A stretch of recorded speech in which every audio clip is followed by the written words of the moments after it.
CJP സമരം അവസാനിപ്പിച്ചതിന് പിന്നാലെ പരീക്ഷാ നടത്തിപ്പിൽ സമഗ്ര മാറ്റത്തിന് കേന്ദ്ര സർക്കാർ പരീക്ഷാ പരിഷ്കരണത്തിന് ഉന്നതാധികാര ടാസ്ക് ഫോഴ്സ് രൂപീകരിച്ചെന്ന പ്രധാനമന്ത്രി പരീക്ഷകളുടെ വിശ്വാസ്യതയും സുതാര്യതയും ഉറപ്പാക്കുക ലക്ഷ്യമെന്നും ഇൻസ്റ്റാഗ്രാം വീഡിയോയിൽ മോദി സാങ്കേതിക വിദഗ്ധൻ നന്ദൻ നിലേക്കനി നേതൃത്വം നൽകും.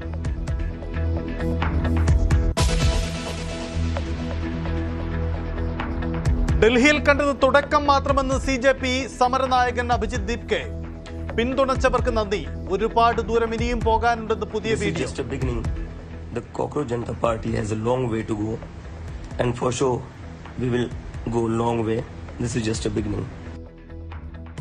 സമരവിജയമേറെ ആശ്വാസം നൽകുന്നുവെന്ന് നീറ്റ് പരീക്ഷാ ക്രമക്കേടിലെ കേരളത്തിലെ രക്തസാക്ഷി ഐഷയുടെ അമ്മ.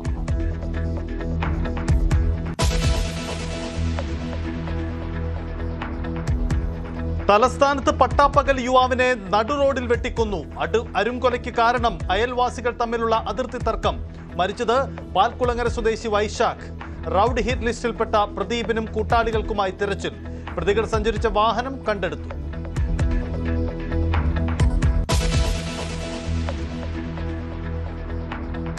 മലപ്പുറം കുറ്റിപ്പുറം വാഹനാപകടത്തിൽ ട്രാൻസ്പോർട്ട് കമ്മീഷണർ അന്വേഷണം ആരംഭിച്ചു. അമിത വേഗവും അശാസ്ത്രീയ നിർമ്മാണവും അടക്കമുള്ള കാര്യങ്ങൾ പരിശോധിക്കുമെന്ന് ഗതാഗത മന്ത്രി. ദേശീയപാതയിൽ ഡിവൈഡറിലിടിച്ച ബസ് തലകീഴായി മറിഞ്ഞ അപകടം. മരിച്ചത് കോഴിക്കോട് പെരുവയൽ സ്വദേശി വൈഷ്ണവ്. 4 പേരുടെ നില അതീവ ഗുരുതരം. അപകടത്തിന് നടുക്കുന്ന ദൃശ്യങ്ങൾ പുറത്ത്.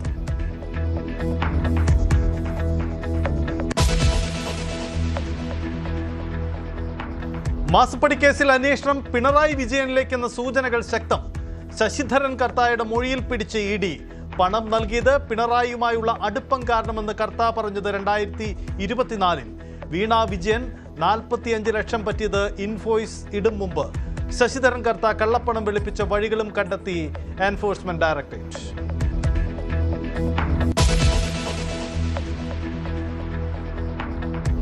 യുക്രൈൻ തുറമുഖത്ത് നിർത്തിയിട്ടിരുന്ന ചരക്ക് കപ്പലിന് നേരെ ആക്രമണം. 2 ഇന്ത്യൻ പൗരന്മാരെ കാണാതായി. കപ്പലിലുണ്ടായിരുന്നത് 4 ഇന്ത്യക്കാർ. തിരച്ചിലും രക്ഷാപ്രവർത്തനവും നടക്കുന്നുവെന്ന് ഇന്ത്യൻ എംബസി.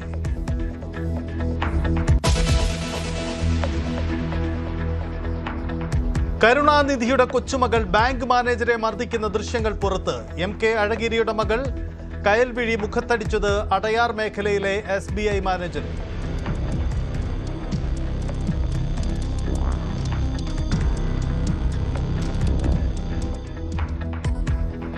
കയൽവിഴിക്കെതിരെ കേസെടുത്ത് പോലീസ്.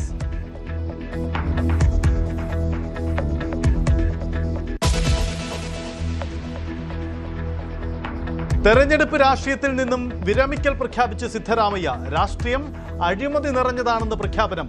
2028 തെരഞ്ഞെടുപ്പിൽ മത്സരിക്കില്ലെന്നും രാഷ്ട്രീയത്തിൽ തുടരുമെന്നും കർണാടക മുൻ മുഖ്യമന്ത്രി.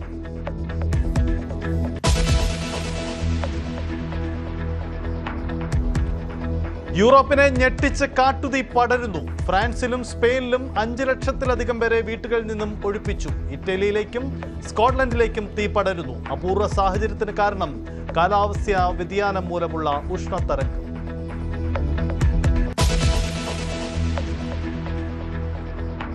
ഇറാൻ അമേരിക്ക സംഘർഷത്തിന് താൽക്കാലിക ശമനം. പുതിയ യുദ്ധമുഖമായി ചെങ്കടൽ. യമൻ തുറമുഖം ആക്രമിച്ചതിന് മറുപടിയായി സൗദി എണ്ണ സംഭരണ കേന്ദ്രങ്ങൾ തകർത്ത് ഹൂതികൾ. ഇറാൻ കപ്പൽ തകർത്ത് യുക്രൈനും. റഷ്യ ആയുധം നൽകി ഇറാനെ സഹായിക്കുന്നുവെന്ന് യുക്രൈൻ പ്രസിഡന്റ് വ്ളാഡിമിർ സെലൻസ്കി.